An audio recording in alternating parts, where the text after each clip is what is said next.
I enjoy living here. I like the people. I like the cost of living. I like the access to world-class medical care at a discount, Yeah. and the Yeah. weather's agreeable. Most foreigners that I know don't bother with health insurance Hmm. except for catastrophic things, car accident, heart attack. But for routine stuff, you just pay out of pocket because the cost of the entire visit with treatment is less than what your copay would be in America.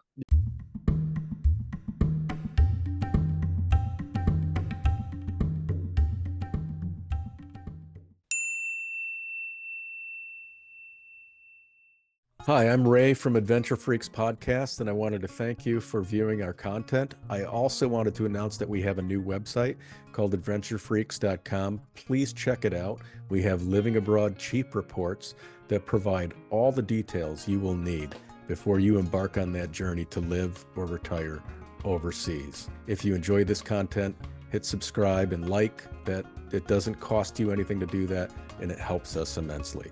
Thank you again. Here we go. Okay, so today we're going to head over to Chiang Mai, Thailand with my new friend, Richard Allen Jones. Richard, how you doing?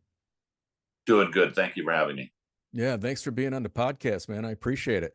Tell us a little bit about your backstory, Richard, about where you're from and how you landed in this beautiful destination. I've never been to Chiang Mai. I've heard so much about it, and everybody I speak to just loves it there. So tell us a little bit about your backstory, how you found it. Okay, well, so I'm American, and I had my career in California. And at some point in time, just before I was of retirement age, I met a Thai woman online, came to visit her. Things went well, and we decided to, be boyfriend and girlfriend. And it was a long distance relationship for 3 years. Every year, 2 or 3 times, I would come and visit for a week at a time. So I got to know Chiang Mai, and I made a decision during the course of that relationship that when I retired, I would move here to be with her. Well, our relationship ultimately terminated, but I had enough experience in Thailand. I must have visited 9 or 10 times in the course of that relationship, Hmm. and I found Thailand to be a very nice place, a very agreeable place. I had purchased a house here in the course of my relationship, so that was also a bit of a draw. I didn't want to go through. I thought I would live there, so Hmm. that all happened. Well, I moved here more or less permanently in 2017. Okay. And again, the principal reason for coming initially was the relationship. Uh, but even though that ended, I still had enough experience here. I enjoy living here. I like the people. I like the cost of living. I like Hmm. the access to world-class medical care at a discount, Yeah. and the Yeah. weather's agreeable. I hear that Chiang Mai has some of the best healthcare in the world, in Well, it Thailand really in does. general. Thailand in general, most of the doctors, at least in the private hospitals, there's government-run hospitals which are cheap and kind of serve uh, the more disadvantaged Thai people. Then it's the private hospitals which cost more. This is where the foreigners typically go, Hmm. and their doctors are typically trained in America and Europe, and they speak excellent English and they know their stuff. And when I go to see a doctor, it costs 500 baht, which is about $15 for the doctor visit. Yeah. Yeah, that's amazing. I recently did a podcast in Laos, and the gentleman that I interviewed said that he got really sick and had to go to Thailand for the healthcare. And he said that there are private medical companies that are moving into Laos now that are Thai mini hospitals to offer Mm. healthcare at a reduced rate, but it's quality healthcare. So, Well, it really is. And I've had a few minor procedures done over the course of time, just the stuff that the company's getting older. And uh, most foreigners that I know don't bother with health insurance mhm. except for catastrophic things, car accident, heart attack. But for routine stuff, you just pay out of pocket because the cost of the entire visit with treatment is less than what your copay would be in America. Yeah, yeah, it's something else. Well, that's good. Well, let's talk about, you mentioned that you bought a house. So Yeah. one of the interesting things about Thailand is you can't own the land over there. That's a Well, bit of a misnomer, a is it? bit of a misunderstanding. It's a Okay. good operating principle. Um, so I bought a house, lock, stock, and barrel, the land and the house. And then when I broke up with my ex, uh, what it is, I can't have, as a foreigner, I can't have my name on the title deed. Okay. Right. That's when you say foreigner can't own property. But when we broke up, she tried to claim the house as her own because her name was on the title deed. And I took her to court and I won. I got repossession of the house and rights to sell it and pocket all the proceeds. Right. The court distinguished between record ownership, whose name was on the record, the paperwork, and equitable ownership, which is in all rights who really owns this. And because I had paid for the land in the house 100% and it was not a gift, the court recognized my equitable ownership, evicted her, and I regained possession of the house. Okay. Now, I'm not advising you you go this route. You know, if you go the route, I proceeded kind of in innocence. I didn't know about this issue when I came. I was involved with the woman, trusted her, etc. Right.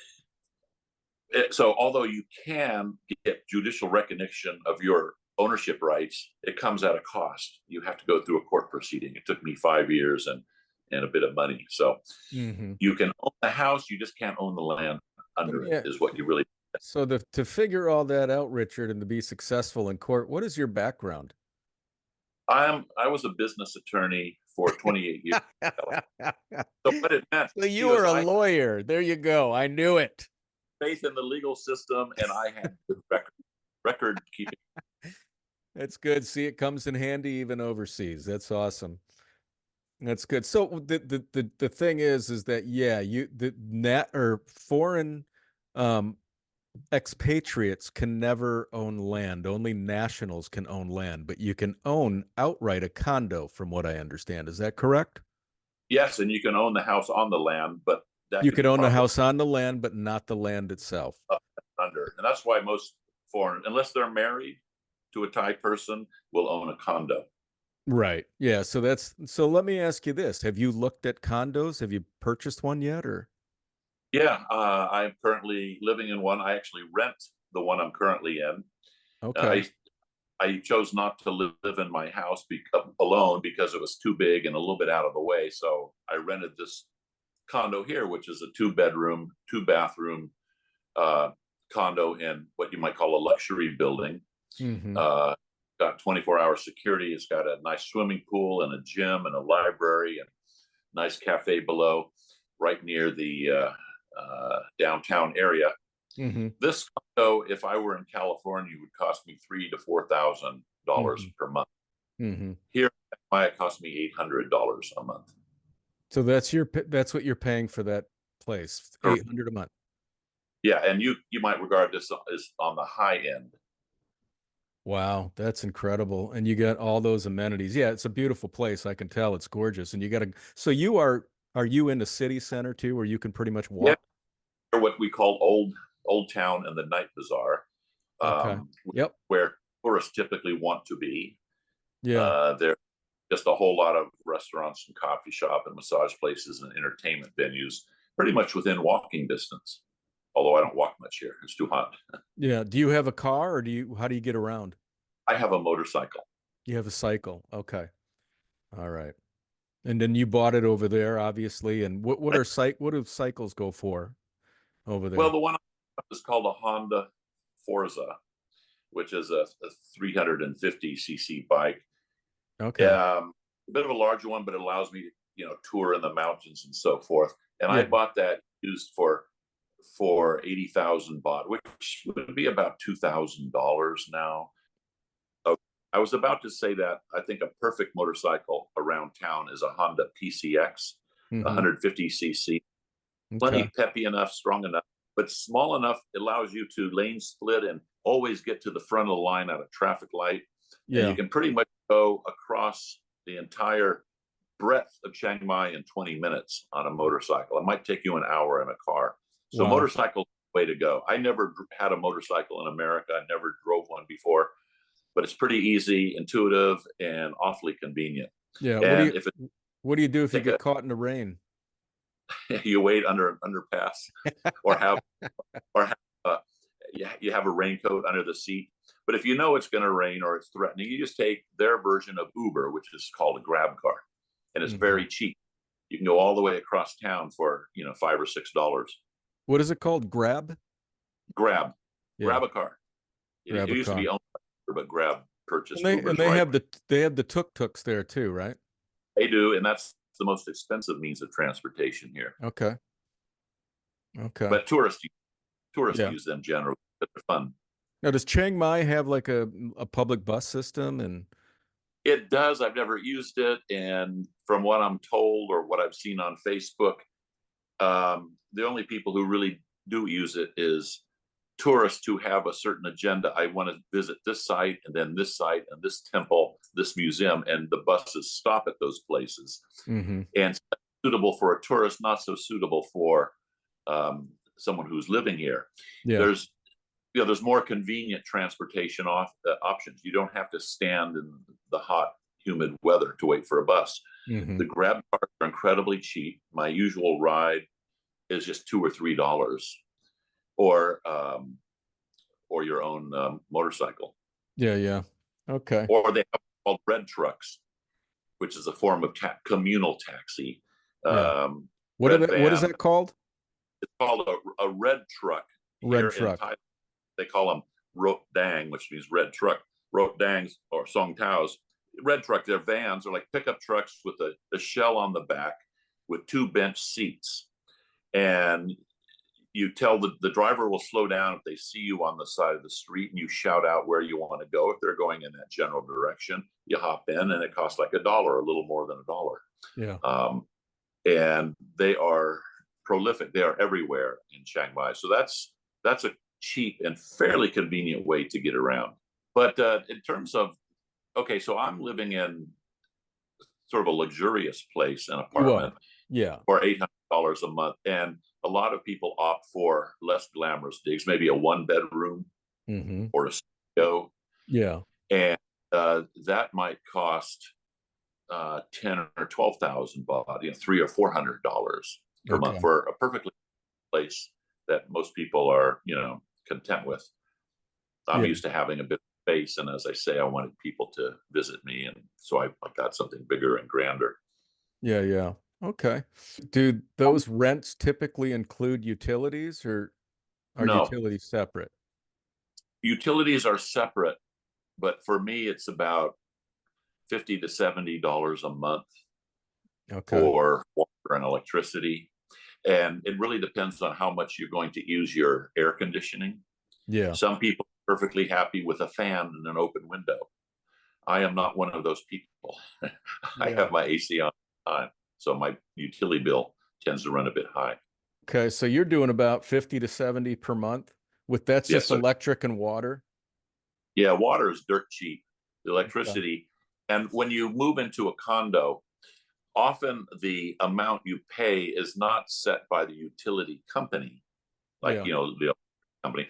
It's the condo gives you a rate, whether it's 3 baht per unit or 4 baht per unit, and that's something you want to look at when you rent a condo. If the condo association or ownership is charging you an exorbitant rate for electricity, and you are someone who expects to use a lot of it, then maybe you want a different condo. My condo here, 4 baht per, I don't know, kilowatt hour, and it comes out to what I said, a couple thousand baht per month, about $60. Yeah. So what do you pay for Wi-Fi and cell over there in Chiang Mai? Okay, so Wi-Fi is about 400 baht per month, which would be about $11 or $12 for unlimited. Okay. And my cell phone is about 600 baht per month, which is just under $20, about $18 per month. And that's, I don't use the phone. I use, things like Line or WhatsApp. So I don't use the cellular too much, but that's all. I think I've got a very large amount of cellular available if I need it. I've never maxed out on it, and it's unlimited Wi-Fi. So about $18 a month is what I pay for cell phone service. So very affordable. What do you do for groceries per month? Well, Not too much because I eat virtually every meal I have delivery from a restaurant or go to a restaurant. You're so, you're spoiled there, buddy. Well, I tell you what, and I was looking at my budgeting program, and typically per month eating restaurant food 3 times a day, and not necessarily going for the cheapest stuff, but stuff that I like, Yeah. is about $600 a month. How much? $600 a month. 600. 30 days times for 90 meals a day, or 90 meals a month or so, and that would Okay. include if I took someone out to a restaurant or something like that, right? A girlfriend or whatever. Yeah. So you don't So cook much. You don't do only like often I'll breakfast because that's easy. But what I found is, and it's true in any country of the world, if you're single as I am, living alone, the process of cooking for yourself can be quite an ordeal. You got to plan what you want to eat. You got to shop for it. You got to prepare it. You got to yeah. clean up after it. The fun part of it is the eating, and that's like 10 minutes out of a 2-hour process. So it just became too much of an ordeal. And I tell you what, eating out is often cheaper than cooking for yourself here Yeah. because food is just cheap. And as a single person, you go out and you need some particular spice for your dinner. Well, you're buying a whole bottle of the stuff when all you need is a teaspoon, and a lot of food goes to waste when Yeah. you cook that way. So no, there are times when I go into cooking for myself just to control what I'm eating, control my weight, that sort of thing. But it turns out to be kind of a hassle, and I Yeah. always revert back ordering from Grab Yeah. food. Yeah.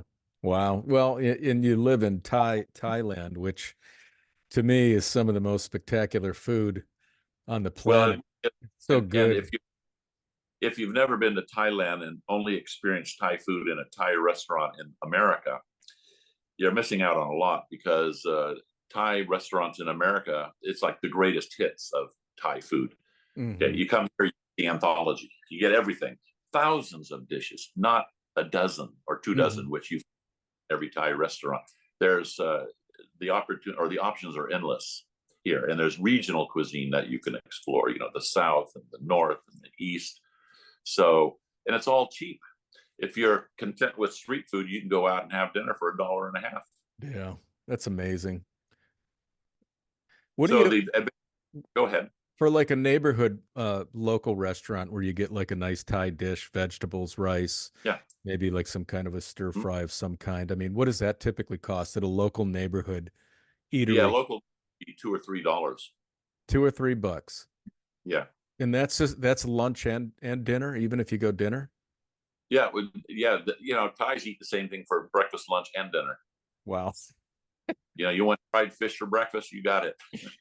Well, And you for know me, I what? can't. I wouldn't, if I were you, if I were in your shoes, I wouldn't be grocery shopping either because I could eat Thai food. I could eat Asian food every day of the week. I love Vietnamese food. I love Thai food. You name it, man. I could eat that stuff every day. But just to give you an example, I've got on my phone. I just opened up the food delivery app, and if I just look at a menu for the first thing that appears here, and most of the items that I'm looking at here are less than 200 baht, often in the range of 150 baht, which would be $5. But the ones that pop up for me based on their logarithms are ones that foreigners tend to like. So Mhm. they tend to be slightly more expensive. If you go to a purely Thai place, $3 or $4 will do it. Yeah. And and how much do they charge to deliver those typically? Well, they don't. They charge the restaurant, Okay. so you're not charged unless except to the extent it's built into the restaurant pricing. Mhm. And Um, what's the name of that app, Richard, for people this is listening? Grab. It's an Grab. omnibus app that deals with transportation, food, and shop. You can order groceries and have it delivered as well. So Cool. the Grab is sort of essential in Thailand. There are competitors, Yeah. Food Panda, and Took, but Grab covers a lot of ground. It's not just the food delivery. You can also use it to request a car or to order groceries. So if you have to budget for groceries, How much do you think you would spend a month? Since you're spending 600 a month on eating out, sounds like most of the time. Well, let me see here. I'm looking at my budgeting app per Oh, month, and I'm seeing. So yeah, eating out last month was 16,000. Bought a little more than $500, and that's okay. eating the vast majority of my meals. And so groceries came out to 6,000, which would be about $200, and that 200. includes that includes not just food, but maybe laundry products, all groceries broadly construed, everything you might buy in a supermarket, Okay. coffee, food, water. You tend to buy bottled water here. Don't drink Yeah, from the tap. sure. Uh, so Okay. toothpaste, shaving, so all that stuff together would look like about a couple hundred a month. What do you do for fun over there? What kind of Uh, entertainment is there for a guy like well, you? so there's a lot of bars that have live music. Okay. There's a lot of bars that just play, music from YouTube or whatever. Um, but I mean, literally thousands of bars of different descriptions. You can choose between bars that cater to foreigners Hmm. or more of a local Thai. And those are a lot of fun. And they're also very cheap. There's never an entrance fee, even with live music. And, beers are, $2 or $3 a bottle. So Okay. it could be a cheap night out unless you end up at one of these lady bars where the ladies serve you drinks and cajole you into buying them drinks. That can get a bit costly. Nighttime entertainment. Yeah, bars seem to be the thing. Yeah. Whether it's Do they have different, like an art scene? Do they have like any art galleries or any there theater? are theater, not that I'm aware of. It doesn't mean it doesn't exist. It just means I've never been there. Um, Frankly, I'm not much into the that sort of high culture scene, Hmm. museum stuff. I know it exists, but I'm not qualified to speak about it because I never go to those places. Hmm. What I do like is certain Thai nightclubs Hmm. where they play Thai music, Hmm.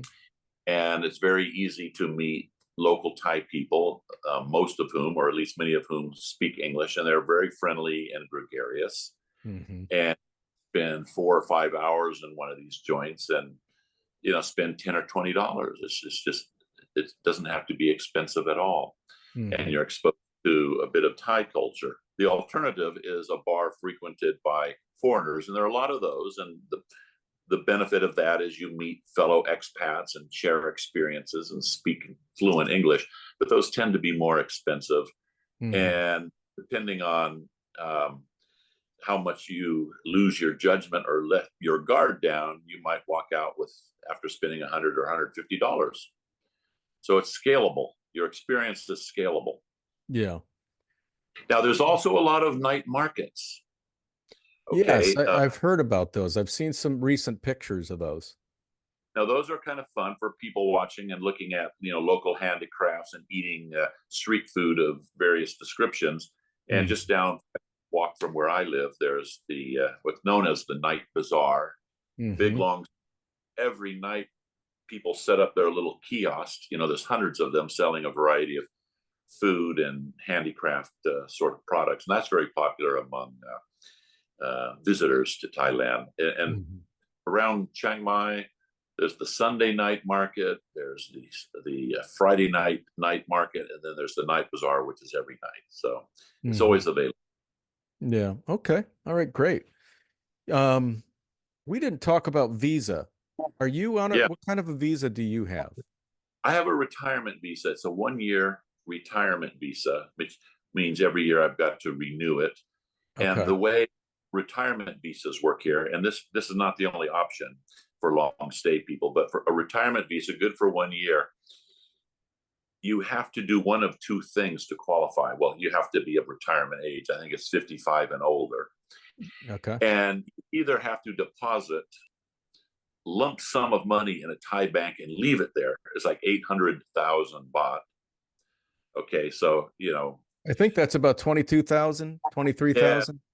you're right. Yeah. It's like close to 25,000, and you basically it has to be there at the beginning of your visa term and at the end of your visa term. So if you draw upon it in the middle, you've got to replenish it at the end.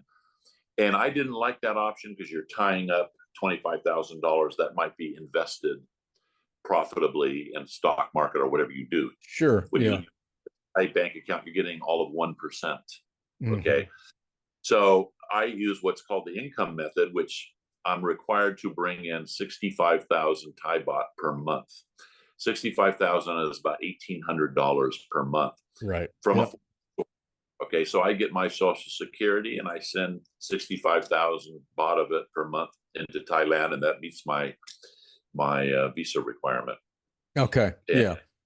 Oh, good. Okay. So even just your social security covers that yeah, requirement. with some, that's right. And today the exchange rate is so good. It's it's a set 65. A few years ago, that 65,000 might have represented over $2,000. Now it's only like $1,800 because the exchange rate is so good. Yeah. Your money goes a lot farther today than it did a few years ago. Yeah. Are they taxing your income over there? Okay, this is a difficult question because it's in flux. Okay. I think what you mean is income coming in from your home country, not like you have Yeah. a business Like here. your pension, are they taxing that? People are always Right. worried about that. There's recent proposed legislation that appears to tax foreign income. It's not been finalized, and because of the hue and cry raised by the expat retirement community, I think it's likely that they will not end up taxing pensions. Maybe if you run a business overseas and the profits are not taxed in the foreign country and they're brought back into Thailand, in that case, they may be taxed. That's not most circumstance.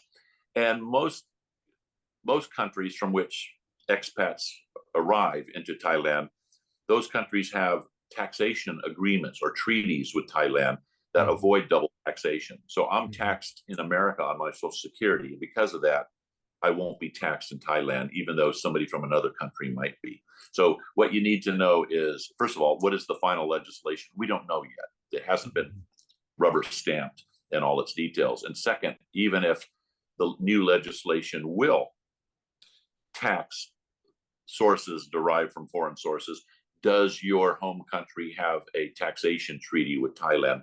And most industrialized countries do. Certainly America does. Mm-hmm. So the U.S. has a dual taxation treaty with Thailand. They do. Okay. Yes, they do. Good to know. All right. And another that may be good to know is, and most people don't know this, America has a treaty with Thailand called the Amity Treaty. It was a legacy of the Vietnam War when U.S. government, Thailand was offering air bases in Thailand, and I guess America agreed to install them and support them and infuse the country with a lot of cash. And in return, Americans get a lot of benefits in Thailand that other foreigners don't. For example, if you're thinking of owning a business in Thailand, starting a company, if you're from other countries, that Thai company has to be 51% owned by Thai people. You're a minority shareholder, and there's risks associated with that, right? You could be outvoted. Yes. But if you're American, you can own it 100%. You don't need Thai shareholders. Oh, interesting. Okay. So if you're a potential retiree and got time and money to spend, you want to start a restaurant or a bar or some other import export, whatever your gig is, bear in mind, if you're American, speak to an attorney about setting things up under the Amity Treaty. That'll give you greater control over the business you create. Interesting. Okay. Good information. Thank you, Richard. I wanted to mention one thing because some of your listeners or viewers may be interested in purchasing a house, For sure. Yeah. whether it be with a Thai partner or not. But just everything is cheaper here. And the house that I bought was a fairly large one. It was like a 5-bedroom. I had 2 separate kitchens. I had the Thai kitchen for the stinky food and then the foreign kitchen, and quite a large piece of land, in Thai terms, 1 rai, which I think equates to about an acre of land in in a gated community, and it was a bit of a mansion, which is why I don't live there now. It's just too big, and the garden was huge. House needs a family, but I bought that house in California. It would be about a $4 or $5 million house. Yeah, sure. It cost me 400,000 here. Yeah, wow. The cost of labor is so cheap, and I think that's the most expensive component of building a house is the cost of labor. They Yeah, get laborers, they get like $1 a day, yeah, yeah. right? Mhm.